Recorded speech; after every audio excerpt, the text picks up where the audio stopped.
85% ഹിന്ദു താമസിക്കുന്ന ഹിന്ദുസ്ഥാനിൽ, ഹിന്ദുവിന്റെ ജന്മഭൂമിയിൽ, ലോക മതങ്ങളുടെ മാതാവായ ഹിന്ദുവിന് ജന്മം നൽകിയ ഈ ഭൂമിയിൽ നമ്മുടെ രാഷ്ട്രീയ അവകാശങ്ങൾ സംരക്ഷിക്കാൻ, പൗരാവകാശം സംരക്ഷിക്കാൻ, സാമൂഹ്യ നീതി നേടാൻ, സാമ്പത്തിക നീതി നേടാൻ നമ്മൾ സംഘടനയ്ക്ക് കീഴിൽ അണിനിരക്കേണ്ടി വന്നിരിക്കുന്നു എന്ന ഗതികേടിൽ നിന്ന് ആരംഭിക്കുന്നു എന്റെയും നിങ്ങളുടെയും പ്രശ്നം. കാരണം സാധാരണഗതിയിൽ നമുക്ക് ഇത്തരത്തിൽ സംഘടിക്കേണ്ട ഒരു സ്ഥിതിയില്ല. ലോകത്തിലെ ഏറ്റവും വലിയ ജനാധിപത്യ രാജ്യമാണ് ഇന്ത്യ. ജനാധിപത്യത്തിന്റെ പ്രായോഗിക രൂപമായ പ്രാതിനിധ്യ ജനാധിപത്യമാണ് ഭാരതത്തിൽ നിലനിൽക്കുന്നത്. ഈ പ്രാതിനിധ്യ ജനാധിപത്യം അനുസരിച്ച് ഇവിടുത്തെ ഭൂരിപക്ഷത്തിന്റെ വികാരങ്ങളാണ് അതാത് നിയമനിർമ്മാണ സഭകളിൽ പ്രതിഫലിക്കേണ്ടത്. അത് കേരള അസംബ്ലിയിലായാലും, കർണാടക അസംബ്ലിയിലായാലും, ഇന്ത്യൻ പാർലമെന്റിലായാലും. കോയമ്പത്തൂര് 156 പേരെ ചുട്ടുകൊന്നതിന്റെ പേരിൽ വിചാരണ തടവ് നേരിടുന്ന മദനി എന്ന തീവ്രവാദിക്ക് പരോൾ അനുവദിക്കണമെന്ന് 140 MLA-മാരും ഒറ്റക്കെട്ടായി ആ നിയമസഭയിൽ ആവശ്യപ്പെട്ടു.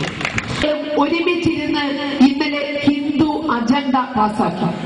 ആ ഹിന്ദു അജണ്ട ഇന്നലെ കൂടിയ പൊതുയോഗത്തില് പ്രഖ്യാപിച്ചു കഴിഞ്ഞു. ആ ഹിന്ദു അജണ്ട അനുസരിക്കുന്ന അല്ലെങ്കിൽ അതിനെ അനുകൂലിക്കുന്ന നേതാക്കൾക്ക് വേണ്ടി മാത്രമേ കേരളത്തിലെ ഹിന്ദു സമൂഹം പോളിക്കൂട്ടി പോകൂ എന്ന് ഉറച്ച തീരുമാനമെടുത്തുകൊണ്ടാണ് ഇന്നലെ കേരളത്തിലെ ഹിന്ദു സംഘടനകള് ഹിന്ദു അജണ്ട പ്രഖ്യാപിച്ചിരിക്കുന്നത്.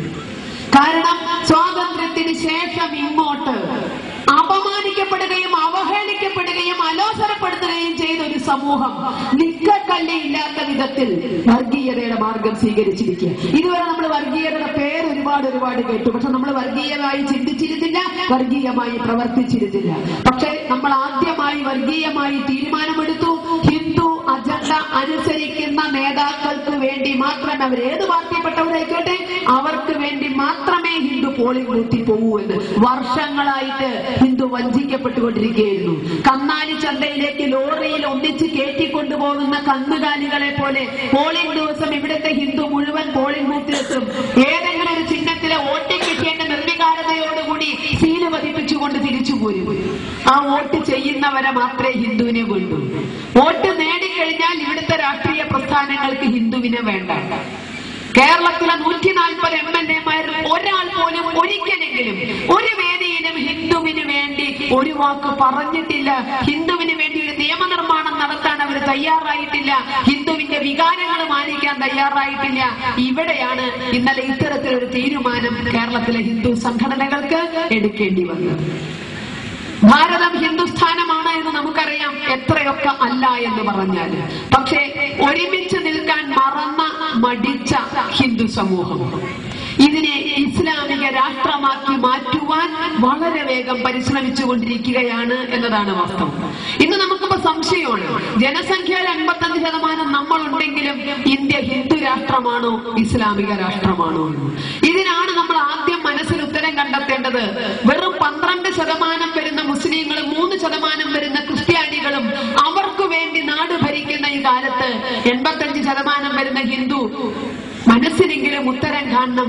ഇത് ഹിന്ദുസ്ഥാനമാണോ അല്ലെങ്കിൽ ആക്കണ്ടേ? ഇതിനെ ഹിന്ദുസ്ഥാനമാക്കണ്ടേ?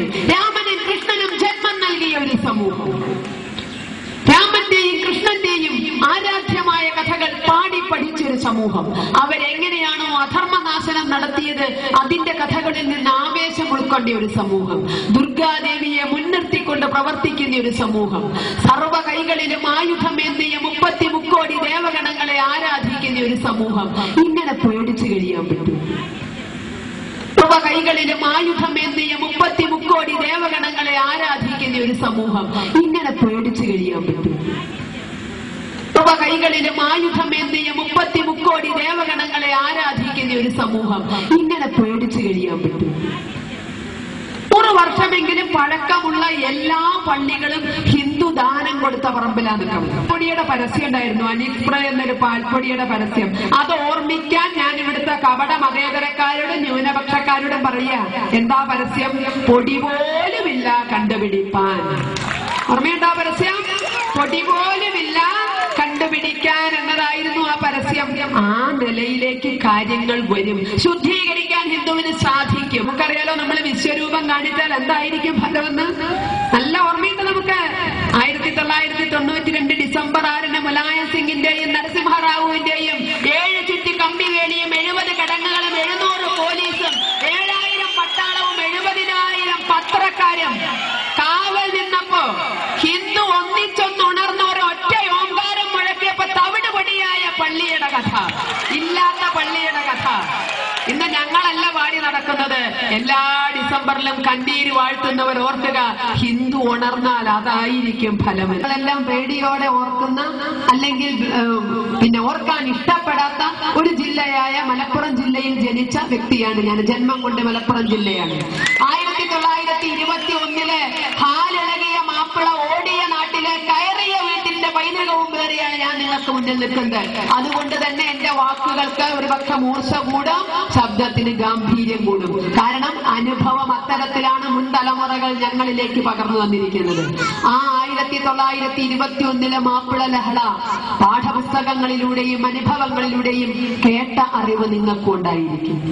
ആ 1921 ഹാലിളകിയ മാപ്പിളമാരുടെ വാശിക്ക് മുന്നിൽ, ദുർവാശിക്ക് മുന്നിൽ, തീവ്രവാദത്തിന് മുന്നിൽ നൂറുകണക്കിന് ഹിന്ദുവിന് ജീവൻ നഷ്ടപ്പെട്ടു, നൂറുകണക്കിന് അമ്മമാർക്ക് മാനം നഷ്ടപ്പെട്ടു, ആയിരക്കണക്കിന് ഹിന്ദു മതം മാറ്റപ്പെട്ടു, ആയിരക്കണക്കിന് ക്ഷേത്രങ്ങൾ ഇടിച്ചു നിരത്തപ്പെട്ടു. ഇന്നും നിങ്ങൾക്ക് മലപ്പുറം ജില്ലയിൽ പോയാൽ പൂർണ്ണമായി പുനരുദ്ധരിക്കാത്ത കണ്ണും മൂക്കും തലയും നഷ്ടപ്പെട്ട നൂറുകണക്കിന് ക്ഷേത്രങ്ങൾ ഇന്നും അവിടെ കാണാം. 1921 ലഹളയുടെ ബാക്കി പത്രമായിട്ട് ഇന്നും മലപ്പുറം ജില്ലയിൽ പോയാൽ നിങ്ങൾക്ക് കാണാം. പക്ഷേ ഇതിനേക്കാൾ ഉപരി നിങ്ങൾ ഇന്ന് മലപ്പുറം ജില്ലയിൽ വന്നാൽ കാണുന്ന മറ്റൊരു വസ്തുതയുണ്ട്. എന്താണെന്നറിയോ? ഈ ലഹളയ്ക്കുള്ള നൂറുകണക്കിന് സ്മാരകങ്ങൾ മലപ്പുറം ജില്ലയിൽ 1921 നടന്ന മാപ്പിള ലഹളയുടെ സ്മാരകങ്ങൾ നൂറുകണക്കിന് മലപ്പുറം ജില്ലയിലുണ്ട്. പക്ഷേ വേദനയോടെ ഞാൻ പറയട്ടെ, അതിലൊന്നുപോലും ജീവൻ നഷ്ടപ്പെട്ട ഹിന്ദുവിനുള്ളതല്ല, മാനം നഷ്ടപ്പെട്ട ഹിന്ദു അമ്മയ്ക്കുള്ളതല്ല, സ്വത്ത് നഷ്ടപ്പെട്ട ഹിന്ദുവിനുള്ളതല്ല, മറിച്ച് കലാപകാരികളായ മുസ്ലിങ്ങൾക്കുള്ളതാണ് അവിടുത്തെ ഈ നൂറുകണക്കിന് സ്മാരകങ്ങള്. ആര് പണി കഴിപ്പിച്ചത്? ഞാനും നിങ്ങളും വിശ്വസിച്ച് ഭരണഭാരം കഴിപ്പിച്ച ഇവിടുത്തെ രാഷ്ട്രീയക്കാർ പണി കഴിപ്പിച്ചത്. നൂറുകണക്കിന് സ്മാരകങ്ങൾ നോക്കിക്കൊണ്ട് അവിടുത്തെ ഹിന്ദു ഇന്നും ജീവിക്കുന്നു. തങ്ങളുടേതായ എല്ലാം നഷ്ടപ്പെടുത്തി ഇന്ന് അവിടെ അടിമകളെ പോലെ കഴിയുന്ന ഹിന്ദു സമൂഹത്തിന് മുന്നില് ഈ രാഷ്ട്രീയക്കാർ നൂറുകണക്കിന് സ്മാരകങ്ങൾ പടുത്തുയർത്തി. ഇന്ന് പാഠപുസ്തകങ്ങളിൽ ഒരു ഹിസ്റ്ററി അധ്യാപികയായ ഞാന് എന്റെ അച്ഛമ്മയൊക്കെ എനിക്ക് നേരിട്ട് അവര് കണ്ട കഥ പറഞ്ഞു തന്നപ്പോ അതെനിക്ക് പഠിപ്പിക്കാൻ പാകമില്ല. മറിച്ച് അവരുടെ പേരക്കുട്ടിയായ ഞാൻ ഇന്ന് സ്കൂളിൽ പോയാ പഠിപ്പിക്കുന്നത് എന്റെ കുടുംബാംഗങ്ങളെ മുഴുവൻ പേടിപ്പിച്ച് വീട്ടിൽ നിന്ന് ഓടിച്ച, എന്റെ കുടുംബാംഗങ്ങളുടെ സുഹൃത്തുക്കളെ വെട്ടിയരിഞ്ഞ ആ ലഹള സ്വാതന്ത്ര്യ സമരമായിരുന്നു. പാഠപുസ്തകത്തിൽ എഴുതി പിടിപ്പിച്ചു ഇവിടുത്തെ കോൺഗ്രസുകാരൻ. ആ ലഹള സ്വാതന്ത്ര്യ സമരമായിരുന്നു. അന്ന് നമുക്ക് കോൺഗ്രസുകാരെ തിരിച്ചറിയാൻ സാധിക്കണമായിരുന്നു. എന്റെയൊക്കെ മുത്തശ്ശി മരിക്കുന്നതിന് മുമ്പ് എന്നെ പറയാറുണ്ടായിരുന്നു, കുട്ടിയെ തന്നെയാണ് കലികാലം. എന്താ കലികാലം എന്ന് പറയാൻ കാരണം അറിയോ? ഈ ഹാലിളകിയ മാപ്പിളമാരെ കുടുമ വെച്ച ഹിന്ദുവിന്റെ തല വെട്ടിയെടുത്ത് ചോരയൊലിക്കുന്ന ഈ തലയുമായി പാഞ്ഞു നടന്നിരുന്ന അവര് പലരും കണ്ടിട്ടുണ്ട്. പക്ഷേ കേരളം സ്വതന്ത്രമായപ്പോ, ഐക്യ കേരളം രൂപം വന്നപ്പോ സർക്കാർ ആദ്യം ചെയ്തത് ഈ ഹാലിളകിയ ഈ ഹിന്ദുവിന്റെ ശിരസുമായി പാഞ്ഞു നടന്ന കാപാലിക കൂട്ടങ്ങൾക്ക് താമ്രപത്രവും പെൻഷനും നൽകുക ചെയ്തത്. ഈ അമ്മമാരുടെ മുന്നിൽ വെച്ച് ഈ കലാപകാരികൾ ഏറ്റുവാങ്ങി താമ്രപത്രവും പെൻഷനും.